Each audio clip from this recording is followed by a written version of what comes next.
Hello students, তোমরা কেমন আছো? আশা করি সবাই ভালো আছো। হনুমানের অশোক বনে প্রবেশ কবিতাটি বিশ্লেষণ করার আগে তোমাদের জানিয়ে রাখি পূর্বের কিছু ঘটনা। এবং এই কবিতাটি নেওয়া হয়েছে কৃত্তিবাসী রামায়ণের সুন্দরাকাণ্ড থেকে। কবিতাটি শুরু করার আগে রামায়ণের কিছু অংশ পূর্বের ঘটনা জেনে রাখা ভালো। ঘটনাক্রমে শ্রীরামচন্দ্রের 14 বছর বনবাস হয়েছিল। তার সাথে সীতাদেবী এবং লক্ষ্মণও গিয়েছিলেন। সেখানে শূর্পণখার সঙ্গে বিবাদ ঘটে এবং সেই বিবাদের ফলস্বরূপ রাক্ষসরাজ রাবণ সীতাদেবীকে অপহরণ করে নিয়ে যায়। তারপরের ঘটনায় এই কবিতাতে বর্ণিত পংক্তিগুলো তার পরের ঘটনারই উল্লেখ।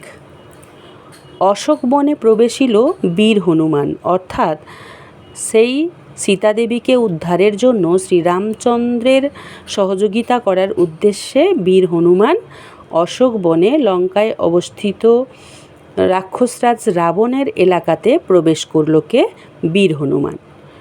ফল ফুলের গাছ দেখে পর্বত প্রমাণ। সেখানে গিয়ে দেখছে যে ফল ফুলের সব লম্বা লম্বা উঁচু উঁচু গাছে পরিপূর্ণ। ফল ফুলের গাছ সব নামি পড়ে ডালে, ব্যাপী আছে সব বন ভ্রমর কোকিলে। এত ফল ফুলে পরিপূর্ণ গাছগুলো যে গাছের ডালগুলো সব ঝুঁকে পড়েছে, আর সারা বন ভ্রমর কোকিলে ছেয়ে গেছে। ব্যাপী আছে মানে ছেয়ে গেছে।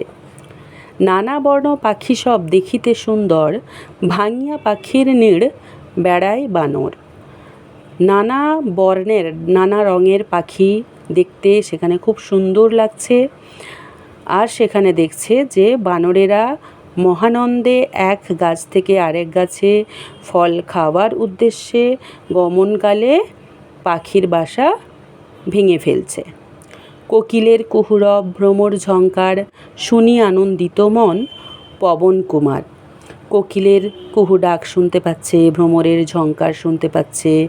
শুনে পবন কুমার অর্থাৎ বীর হনুমানের মন আনন্দিত হলো। হনুমান উঠি তবে সিং সপার ডালে, লাল বর্ণ কুসুমের স্তবক নেহালে। হনুমান তবে কি করছে, অর্থাৎ এত সুন্দর একটা প্রাকৃতিক বর্ণনা, যেখানে সুন্দরী সীতাদেবীর অবস্থান হওয়া স্বাভাবিক, এটা বীর হনুমান মনে করছেন। তাই সবথেকে উঁচু গাছ, ওই বনের মধ্যে সবথেকে উঁচু গাছ শিশু গাছের ডালে উঠে পড়েছে।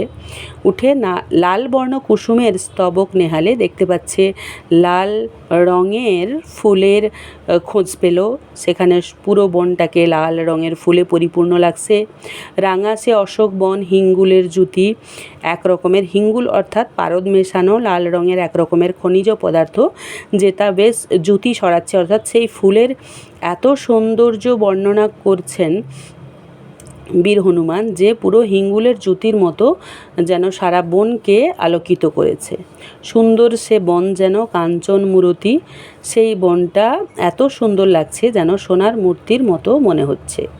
নানা বর্ণ বৃক্ষ দেখে নানা বর্ণ লতা, মনে চিনতে হনুমান হেথা পাবো সীতা। নানা ধরনের গাছ এবং নানা ধরনের লতা পাতা গাছ দেখে, এত সুন্দর প্রাকৃতিক দৃশ্য দেখে হনুমানের মনে হলো যে এখানেই আমি আমার সীতাদেবীকে খুঁজে পাব।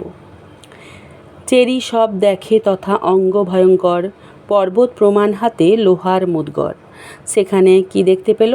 চেরি অর্থাৎ অন্দরমহলের মহিলা পাহারাদারদের দেখতে পেল, যাদের অঙ্গ ভয়ঙ্কর অর্থাৎ দেখতে ভয়ঙ্কর। তাদের হাতে পর্বত প্রমাণ অর্থাৎ লম্বা লম্বা নানা ধরনের ধারালো অস্ত্র, লোহার মুদগর রয়েছে। নানা অস্ত্র ধরিয়াছে খান্ডা ঝিকিমিকি, চেরি সব ঘেরিয়াছে সুন্দরী জানকী। নানা ধরনের অস্ত্র খান্ডা, যেগুলো সব ঝিকমিক করছে, চকচক করছে ধারালো, সেই সব ধরে আছে চেরিরা, ধরে সুন্দরী জানকীকে পাহারা দিচ্ছে। গায়ে মলা পড়িয়াছে মলিনা দুর্বলা, দ্বিতীয়বার চন্দ্র যেন দেখিহীন কলা।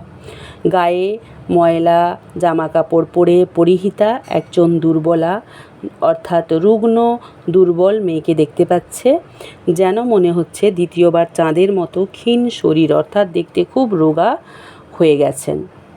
দিবাভাগে যেন চন্দ্রকলার প্রকাশ, অর্থাৎ দিনের বেলাকার চাঁদের মতো কম উজ্জ্বল। দিনের বেলাকার চাঁদ দেখলে যেমন আবছা মনে হয়, ঠিক সেরকমই সীতাদেবীকে দেখতে লাগছিল। শ্রীরাম বলিয়া সীতা ছাড়েন নিঃশ্বাস, শ্রীরাম বলিয়া সীতা করেন ক্রন্দন। শ্রীরামচন্দ্র বলে সীতাদেবী দীর্ঘশ্বাস ছাড়ছেন এবং শ্রীরামচন্দ্র বলিয়া সীতাদেবী ক্রন্দন করছেন। সীতাদেবী চিনিলেন পবনন্দন।